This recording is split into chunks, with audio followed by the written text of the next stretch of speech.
श्री कृष्ण भगवान विष्णु के पूर्ण अवतार थे।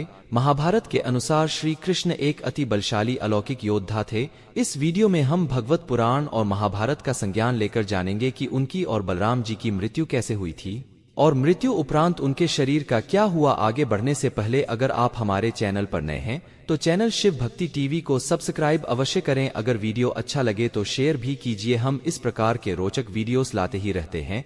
प्रद्युम्न, संभव और अनिरुद्ध के मारे जाने के उपरांत श्री कृष्ण अपने बड़े भाई बलराम जी से मिलने के लिए निकले, जो उस समय जंगल के बाहरी छोर पर विराजमान थे। बलराम जी ने समुद्र तट पर बैठकर एकाग्रचित्त से परमात्मा का चिंतन करते हुए अपनी आत्मा को आत्म स्वरूप में ही स्थिर कर लिया और मनुष्य शरीर छोड़ दिया। श्री कृष्ण ने वहां देखा कि बलराम जी योग निद्रा में लीन है और तभी उनके मुख से एक विशाल काय इस तरफ निकला जिसके 1000 से थे पर्वत वॉल्यूम बढ़ा था। श्री कृष्ण उत्सव को समुद्र में जाते हुए देखा। बलराम जी के प्राण त्याग देने के उपरांत श्री कृष्ण जानते थे कि अब समाप्त हो चुका है। फिर कुछ देर वन में विचरते रहे और फिर वह एक पीपल के पेड़ के तले जाकर चुपचाप धरती पर ही बैठ गए। श्री कृष्ण ने उस समय अपना चतुर्भुज रूप धारण कर रखा था और समस्त दिशाओं को अंधकार रहे प्रकाशमान कर रहे थे। उस समय भगवान अपनी दाहिनी जांघ पर अपना बाया चरण रखकर बैठे हुए थे। उनका लाल डलवा कर रक्त कमल के समान चमक रहा था। तभी वहां से जरा नामक एक बहेलिए गुजर रहा था। उसे दूर से श्री कृष्ण का लाल अल्लाह किरण के मुख्य समान जान पड़ा।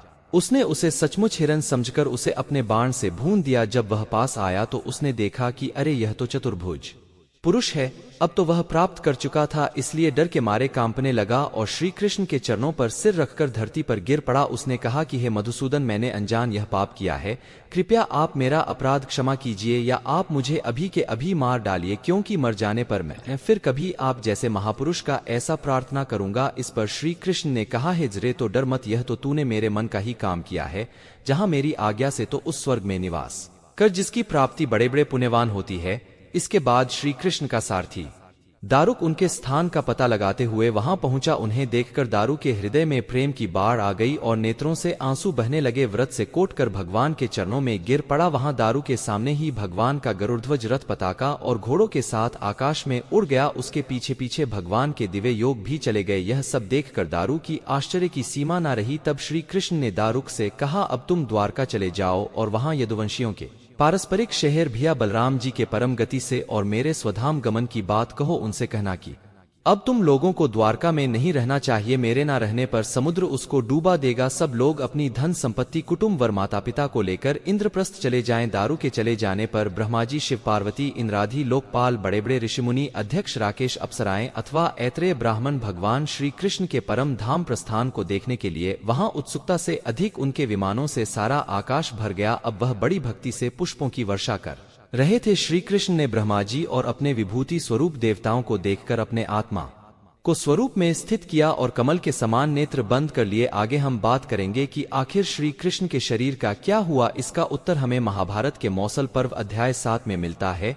बलराम जी और श्री कृष्ण के प्राण त्यागने के उपरांत अर्जुन द्वारका पहुंचे थे। वहां पहुंचकर वे मंत्रियों से बोले कि मैं वृष्णि और रघुवंश के लोगों को अपने साथ इंद्रप्रस्थ ले जाऊंगा, क्योंकि समुद्र अब इस सारे नगर को डुबो देगा। इंद्रप्रस्थ में चलने पर यह श्री कृष्ण पौत्र वज्र तुम लोगों के राजा बनाए जाएंगे। अर्जुन ने श्री कृष्ण के महल में ही उस रात को निवास किया। वहां पहुंचते ही सहसा महान शोक में डूब गए थे। सवेरे होते ही वसुदेव जी ने अपने चित्त को परमात्मा में लगाकर प्रयोग के द्वारा उत्तम गति प्राप्त के वसुदेव जी को अपने जीवन काल में जो स्थान अति प्रिय था वहीं ले जाकर अर्जुन ने उनका दाह संस्कार किया। क्रमकृत पर पूर्ण कराकर अर्जुन उस स्थान पर गए। यहाँ विष्णु का इजहार हुआ था। उस भीषण मार्केट में अमर कर धराशायी हुए यादों को देख अर्जुन को बड़ा भारी दुख हुआ।